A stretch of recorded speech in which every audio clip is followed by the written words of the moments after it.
What's going on YouTube? JT's Reborn here, and welcome back to another edition of my DC comic book reviews. And in today's video, we're going to be talking about Nightwing issue number 84. This is a Fear State tie-in. It is written by Tom Taylor. And yeah, as you can guess, this is a Fear State tie-in because Fear State has so many issues going into it and so many tie-ins and all that. It is kind of exhausting. In the main Batman book, the momentum of the story is actually pretty slow, all things considered.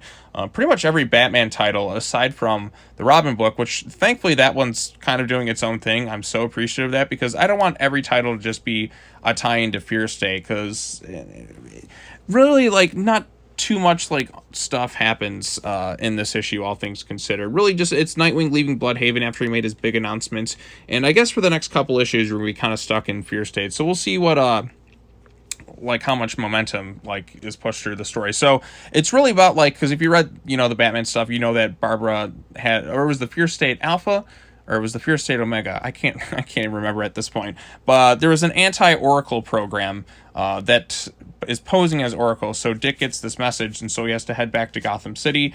He drops off his little dog at the neighbors, which, there's a nice kind of cute moments there. So, like, Taylor's good at integrating a lot of humor into his stories. So I enjoyed that quite a bit. So they head to Gotham City, and he's got to avoid the whole magistrate thing. They've taken over the whole entire city.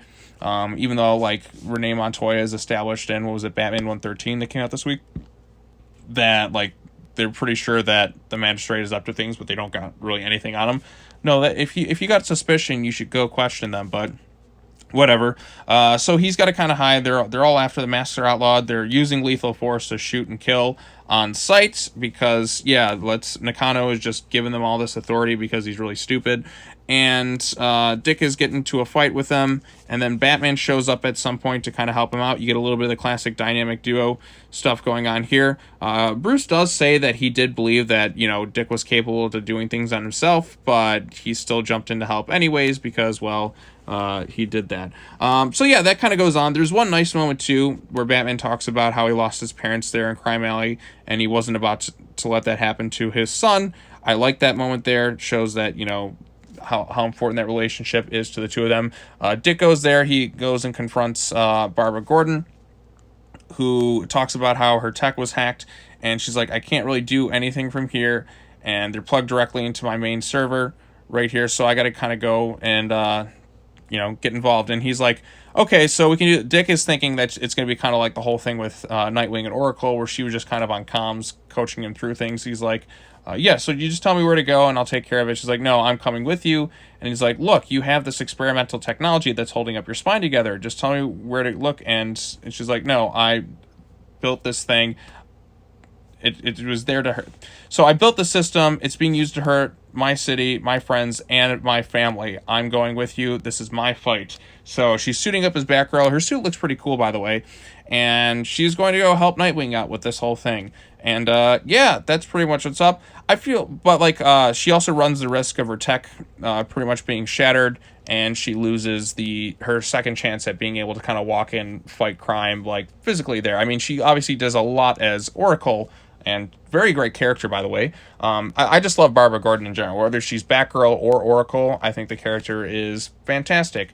But this is her second chance kind of to go out into the field, because as great as she does a lot of the stuff on Oracle, there's still, like, for anybody really who's been injured, like, you can still coach and, like, do a lot of good things, but, like, there's still that part of her that really kind of wants to get in the field and, like, get her hands kind of dirty and, get into the physical fights and stop crime with her fists and all that, obviously. Like, there's still that part of her who wants to kind of do that stuff, but she obviously does so much good as Oracle. Like, she is the eyes and ears of the Bat family and just kind of keeps everyone in check, kind of, and is able to kind of monitor things and help out in the field. She is great. Like, I mean, either which way you look at her, like, I'd like Barbara Gordon as Batgirl and as Oracle, but I do feel like after the whole Fear State thing, and since we're getting the Batgirl's title come December, I feel like she should kind of just stick to being Oracle afterwards. I think this is a good swan song for Barbara Gordon as Oracle, all things considered. So, or I mean, swan song as Batgirl, and maybe come back every now and then as like a special occasion.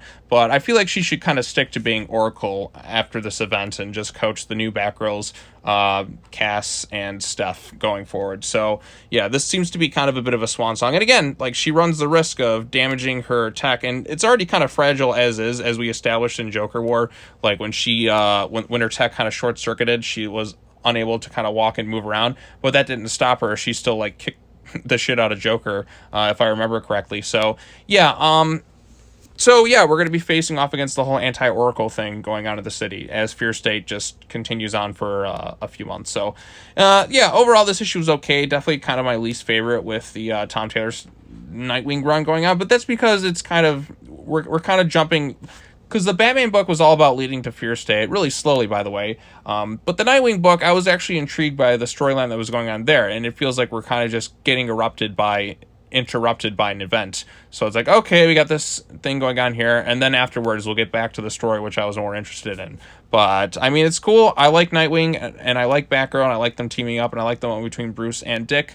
I just thought this issue was fine. Artwork was good, not as quite as good as what was Bruno Redondo's artwork, but I think the artwork is still quite good, and this is a pretty decent tie-in to Fear State. Doesn't move the plot along too much. It's just kind of Nightwing going back to Gotham, and then him and Babs are going to go and take down this anti-Oracle thing, or whatever it's going to be. So, all right, well, that's all I got to say about that. Thank you all so much for watching this video. What did you think of Nightwing issue number 84? Did you like it? Did you dislike it? Tell me your thoughts in the comment section down below. Be sure to hit that bell for notifications, and subscribe to the YouTube channel for more content. As always, take care now. Bye-bye then, and I will see you all in the next video. Peace.